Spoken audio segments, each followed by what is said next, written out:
小 baby 打呼简直萌翻，但要是你的枕边人天天鼾声雷动，还真的是有够恼人。太吵了，太吵了，对，很像火车的声音，我觉得。打呼声断断续续，分贝介于60到80间，比手机铃声。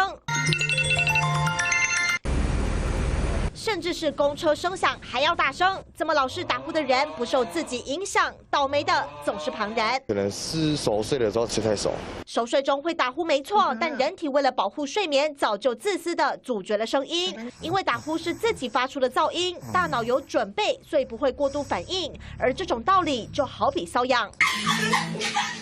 别人瘙痒真的会觉得痒，但自己瘙痒确实没什么感觉。气流经过塌陷的呼吸道产生震动，就是打呼，会产生缺氧，这个是一件比较可怕的事。而入睡快狂打呼，有可能是睡眠呼吸中止症，上呼吸道肌肉塌陷造成缺氧，容易害气管、血管发炎，引发三高，中风几率比一般人高出3倍。不管男女老少，打呼攸关健康，可不是只有噪音问题。 这么简单。记者王俊杰、王善台中采访报道。